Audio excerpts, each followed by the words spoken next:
Hello everyone, कैसे हैं आप। Welcome to my YouTube channel Tube Study 1981। तो आज की वीडियो रिलेटेड होगी क्लास 10 मैथ्स चैप्टर नंबर 1 जो कि है रियल नंबर्स, उसकी इंट्रोडक्शन से। आज की वीडियो में आपको चैप्टर 1 के सभी बेसिक कॉन्सेप्ट्स क्लियर करवाए जाएंगे, जिससे आपको सम को सॉल्व करने में बहुत ही हेल्प मिलने वाली है। So let's start.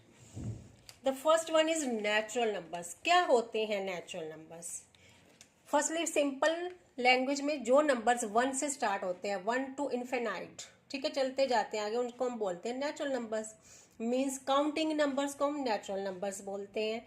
इनको हम डिनोट करते हैं एन से, और ये स्टार्ट होते हैं 1 से। ठीक है, नेचुरल नंबर स्टार्ट होते हैं 1 से, 1 2 3 and so on, denoted by N and are also called counting numbers. Okay, next one is whole numbers. अब जब इन नेचुरल नंबर्स में जीरो भी ऐड हो जाती है, ठीक है, अब ये स्टार्ट होंगे जीरो से, 0 1 2 3 4 and so on. Natural numbers में जब जीरो भी ऐड हो जाती है, इंक्लूड हो जाती है, तो उन नंबर्स को हम बोलते हैं whole numbers. So all natural numbers along with zero together are called whole numbers denoted by W। Example क्या है? 0 1 2 3 4 and so on. Okay, now integers. अब इंटीजर्स में क्या होगा? होल नंबर्स में जब नेगेटिव नंबर्स ऐड हो जाएंगे, होल नंबर्स के 0 से स्टार्ट होते हैं, अब इनमें जब नेगेटिव नंबर्स भी इंक्लूड हो जाएंगे तो हम बोलेंगे ये अब इंटीजर्स हैं। जैसे all negative numbers 0 and all positive numbers together are called integers denoted by capital I। इसकी एग्जाम्पल क्या है? जैसे -1 -2 -3 सो ऑन, इधर 0 इधर 1 2 3 एंड सो ऑन। ठीक है, चलते जाते हैं, नेगेटिव नंबर्स भी चलते जाएंगे, पॉजिटिव भी चलते जाएंगे। इनको हम नंबर लाइन पर भी डिनोट करते हैं। ठीक है, तो इंटीजर्स को हम नंबर लाइन पे एक्सप्रेस करते हैं। ओके, क्योंकि नंबर लाइन पे नेगेटिव, पॉजिटिव और 0 सभी नंबर्स आते हैं। ओके, नेक्स्ट है प्राइम नंबर्स। अब प्राइम नंबर्स क्या होते हैं? प्राइम नंबर्स सिंपल लैंग्वेज में ऐसे नंबर्स जिनके सिर्फ दो ही फैक्टर होते हैं। एक तो वो नंबर खुद होगा एक फैक्टर, और एक 1 होगा उसका फैक्टर। जैसे 2 को अगर हम प्राइम फैक्टराइज करेंगे तो 2 के कितने फैक्टर हैं?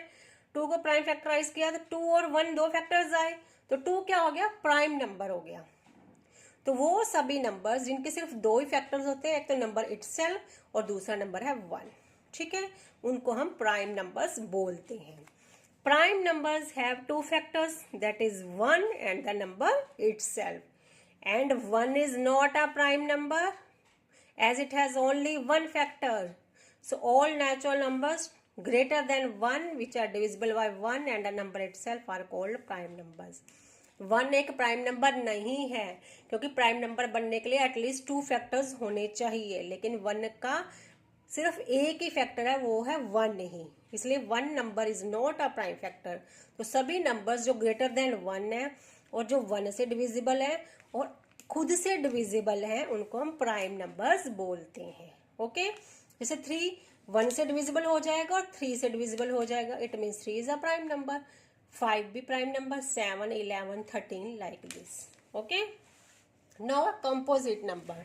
अब जो natural numbers which are divisible by 1 itself and any other number और नंबर्स, जो नंबर्स 1 से भी डिविजिबल हो जाएंगे, खुद से भी डिवाइड हो जाएंगे और किसी और नंबर या नंबर्स से भी डिवाइड हो जाएंगे, उनको हम कंपोजिट नंबर बोलेंगे। ठीक है, मीन्स इनके फैक्टर्स 2 से ज्यादा होंगे। एक तो 1 फैक्टर हो जाएगा, एक नंबर खुद हो जाएगा और कोई और भी फैक्टर हो जाएगा जिससे डिविजिबल हो जाएंगे। जैसे एग्जाम्पल ऑफ 4 1 से भी डिवाइड हो जाता है, 2 से डिवाइड हो जाता है, 4 से भी डिवाइड हो जाता है। इट मीन्स 4 के मोर देन 2 फैक्टर्स हैं, तो 4 क्या हो गया? कॉम्पोजिट नंबर हो गया। ओके, तो एग्जाम्पल है 6 10 12 15, इन सब के मोर देन 2 फैक्टर्स हैं, तो ये सभी क्या है? कॉम्पोजिट नंबर्स हैं। इंपॉर्टेंट नोट क्या है कि 1 is neither a prime number NOR a composite number. अभी मैंने बताया था 1 क्या है? प्राइम नंबर नहीं है, और 1 कॉम्पोजिट नंबर भी नहीं है, क्योंकि 1 का सिर्फ एक ही फैक्टर है। प्राइम नंबर बनने के लिए 2 फैक्टर चाहिए, कॉम्पोजिट के लिए 3 चाहिए, मोर देन 2 चाहिए, बट 1 का सिर्फ एक ही फैक्टर है। और प्राइम नंबर में सिर्फ नंबर इटसेल्फ और 1 ही होना चाहिए उसका factors. Next topic is real numbers. यही नाम है इस चैप्टर का, रियल नंबर्स। तो all rational and irrational numbers are called real numbers. सभी रैशनल और इररेशनल नंबर्स को मिलाकर हम रियल नंबर्स बोलते हैं। इनको हम आर से डिनोट करते हैं। Now the question raises, what are rational numbers? यही सीखना है अब इन्हें, क्या होते हैं rational numbers? All numbers or real numbers which can be expressed in the form of P upon Q and Q cannot be zero are called rational numbers. वो सभी नंबर्स जिनको हम P upon Q की form में express कर सकते हैं और यहाँ पे Q जीरो नहीं हो सकता, उनको हम रैशनल नंबर्स बोलते हैं। जैसे कि 5 है, 5 को हम 5/1 लिख सकते हैं, 0 को 0/1 लिख सकते हैं, -9 को -9/1 लिख सकते हैं। तो इट मीन्स सभी इंटीजर्स क्या होते हैं, ये रैशनल नंबर्स होते हैं। बट Q जीरो नहीं होना चाहिए। क्यों नहीं होना चाहिए? अगर हम 5/0 लिखेंगे, इसको डिवाइड करेंगे तो कभी खत्म ही नहीं होगी, इसकी नोटबुक खत्म हो जाएगी, इसकी डिवीजन खत्म ही नहीं होगी। इसलिए Q कभी भी जीरो नहीं होना चाहिए रैशनल नंबर बनने के लिए। तो जो नंबर, जिन नंबर्स को हम P/Q की फॉर्म में एक्सप्रेस कर सकते हैं और यहाँ Q जीरो नहीं हो सकता, उनको हम रैशनल नंबर्स बोलते हैं। सभी इंटीजर्स रैशनल नंबर्स होते हैं। Next one is irrational numbers. अब उसका ऑपोजिट रैशनल नंबर्स का, real numbers which can not be expressed in the form of P/Q। जिन नंबर्स को हम P/Q की फॉर्म में एक्सप्रेस नहीं कर सकते, उनको हम इररेशनल नंबर्स बोलते हैं। और सेकंड कंडीशन क्या है, whose decimal expansion are non terminating and non recurring and remainder will never be zero. Remainder कभी भी जीरो नहीं होगा। पहले तो नॉन टर्मिनेटिंग क्या होता है? नॉन टर्मिनेटिंग मीन्स जिसको अगर हम डिवाइड करें तो टर्मिनेट ना हो, उसका रिमाइंडर जीरो ना आए। ठीक है, जिसका रिमाइंडर जीरो नहीं आता, चलता रहता है, उसको हम बोलते हैं non terminating. Non recurring means non repeating, जो जिसका डेसिमल एक्सपेंशन जो है वो रिपीट नहीं होता। इसको हम एग्जाम्पल से समझते हैं। जैसे non terminating means remainder zero नहीं हो सकता, क्योंकि जीरो रिमाइंडर आ जाएगा तो वो टर्मिनेट हो जाएगा, तो रिमाइंडर कभी भी जीरो नहीं होगा इररेशनल नंबर्स का। और non recurring means non repeating, जैसे कि अगर हम लिखें 8.3333, इसका डेसिमल एक्सपेंशन क्या है, रिपीट हो रहा है। ठीक है, लेकिन इररेशनल नंबर्स में ये रिपीट नहीं होता। कैसे आ जाता है? जैसे कोई भी एग्जांपल 8.01 001 0001 00001, ये रिपीट नहीं हो रहे हैं, तो ये क्या हो गया, इररेशनल नंबर्स हो गया ये। ओके, नेक्स्ट टॉपिक इज, और क्या है, all prime numbers in root form are irrational numbers. तो जैसे √2 √3 √5 ये क्या है, इररेशनल नंबर्स हैं। ये सभी 2 3 5 प्राइम नंबर्स हैं। ये जब रूट फॉर्म में आ जाएंगे तो ये इररेशनल नंबर्स बन जाएंगे। Clear?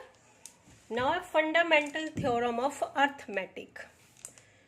Every composite number can be expressed as a product of primes, and this factorization is unique apart from the order in which the prime factors occur. अब ये पढ़ने में तो बहुत कॉम्प्लिकेट लग रहा है, लेकिन ये बिल्कुल भी कॉम्प्लिकेट नहीं है। क्या कह रहे हैं, कोई भी कॉम्पोजिट नंबर, हर कॉम्पोजिट नंबर जिसको हम प्राइम नंबर्स के प्रोडक्ट के फॉर्म में एक्सप्रेस कर सकते हैं, उनका फैक्टराइजेशन यूनिक होगा और उनको हम किसी भी ऑर्डर में एक्सप्रेस करेंगे। कैसा एग्जाम्पल, जैसे अगर हमने 12 लिया, ठीक है, 12 को प्राइम फैक्टराइज किया तो क्या आए, इसके फैक्टर्स आए 2 × 2 × 3। तो ये सभी क्या है, प्राइम नंबर्स हैं। 12 किसका क्या आया, प्रोडक्ट ऑफ प्राइम नंबर्स आया फैक्टर्स करने पे। और हम इसको किसी भी ऑर्डर में लिख सकते हैं, 2 × 2 × 3 या 3 × 2 × 2 भी लिख सकते हैं। ठीक है, तो यही फंडामेंटल थ्योरम ऑफ अर्थमेटिक बोलती है कि जो कोई भी कंपोजिट नंबर जो प्राइम नंबर्स का प्रोडक्ट है और उन प्राइम नंबर्स को हम किसी भी ऑर्डर में लिख सकते हैं और ये यूनिक है। तो 12 के हमेशा फैक्टर्स यही आएंगे प्राइम नंबर की फॉर्म में। ओके, नेक्स्ट थ्योरम क्या है, ये इंपॉर्टेंट है थ्योरम, ये आपको एक्सप्लेन करनी नहीं आएगी एग्जाम में, लेकिन इसकी एप्लीकेशंस हैं with in the questions of this chapter. जब आप क्वेश्चन को सॉल्व करेंगे तो भी ये थ्योरम काफ़ी अप्लाई होगी। So this is very important. What this theorem says, let p be a prime number, कि मान लो कि पी एक प्राइम नंबर है। अगर पी डिवाइड करता है ए स्क्वायर को तो पी ए को भी डिवाइड करता है। If p divides a square then p divides a. Let p be a prime number, कि अगर पी ए स्क्वायर को डिवाइड करेगा तो पी ए को भी डिवाइड करेगा। ठीक है, एग्जाम्पल से समझते हैं। मान लो पी हमने ले लिया कोई नंबर 3, ए ले लिया 18। अब क्या है, 3 18 को डिवाइड कर देगा, हमें ये पता है 3 6 18। तो अब 3 इसके स्क्वायर 18 मल्टीप्लाइड बाय 18 जो कि 324, उसको भी डिवाइड कर देगा। तो 3 डिवाइड्स 324 ए स्क्वायर, 3 डिवाइड्स 18 ए।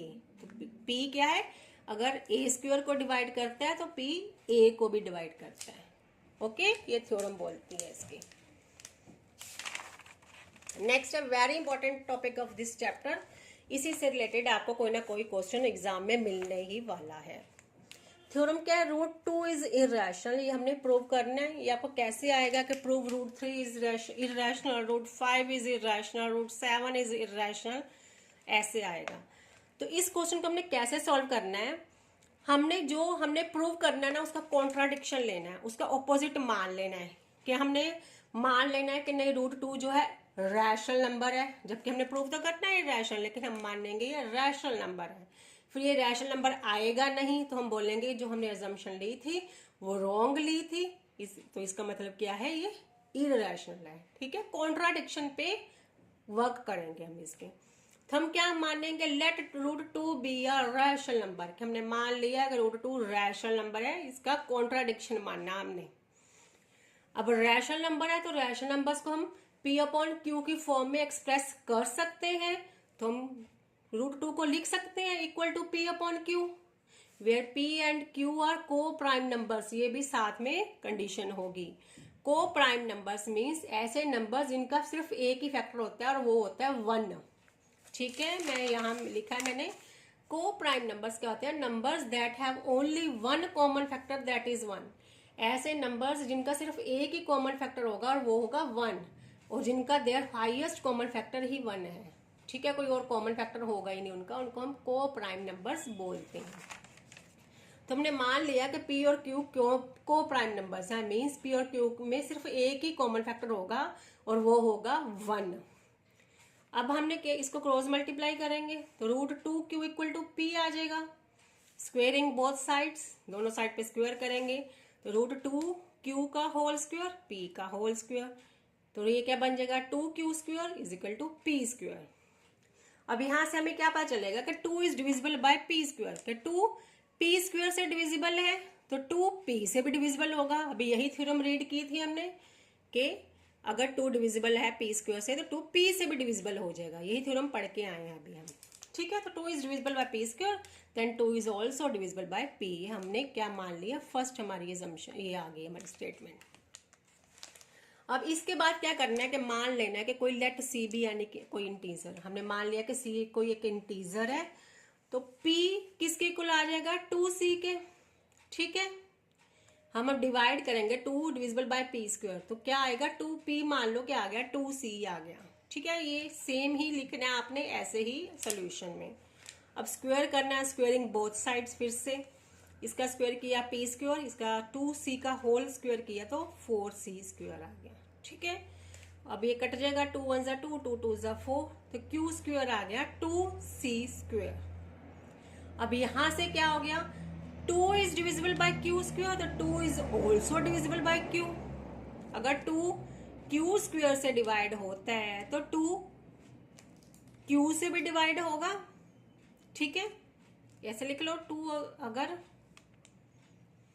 Q स्क्वायर से डिवाइड हो रहा है, यहाँ Q स्क्वायर 2 से डिवाइड हो रहा है तो दोनों ये 2 Q से भी डिवाइड हो जाएगा। अब यहाँ हमने क्या माना था कि P और Q क्या है, को प्राइम फैक्टर्स हैं, नंबर्स हैं, मींस P और Q में सिर्फ एक ही कॉमन फैक्टर होगा, वो होगा 1। लेकिन यहाँ पे तो P भी 2 किसको डिवाइड कर रहा है, p को भी कर रहा है, 2 किसको डिवाइड कर रहा है, q को भी कर रहा है। इट मीन्स इनमें एक और कॉमन फैक्टर आ गया जो कि 2 आ गया। तो ये तो हमारे अजम्पशन के वो अपोजिट हो गया, फ्रॉम 1 एंड 2 इसको हमने 2 मान लिया, सेकेंड वाले को 2 मान लिया। अब 1 और 2 से हमें क्या पता चला, क्या कंक्लूजन आया, p and q are not coprime numbers. इसका मतलब तो ये हो गया कि p और q को प्राइम नंबर्स नहीं रहे, तो therefore our assumption was incorrect. तो इसका मतलब है जो हमारी अजम्पशन है वो इनकरेक्ट थी। तो जो हमने मानना था √2 रैशनल है तो वो भी इनकरेक्ट होगा। तो √2 क्या हो गया, प्रूव हो गया कि इररेशनल है, hence proved. Therefore √2 is irrational, hence proved. ठीक है, बस ये इतना ही है। इसको आपने कुछ भी सॉल्व करना आ जाए, सेम ही सोल्यूशन से, सेम ही मेथड से आपने सबको सॉल्व करना है। ठीक है, इसको अच्छी तरह से समझ लीजिए। कोई डाउट है तो आप मुझे बताइए कमेंट सेक्शन में, आपका डाउट क्लियर करने की पूरी कोशिश करूंगी। और किस चैप्टर पे या किस क्वेश्चन पे अगर कोई आपको डाउट है तो आप वो भी शेयर करिए, मैं उस क्वेश्चन का सोल्यूशन भी शेयर करूंगी आपको।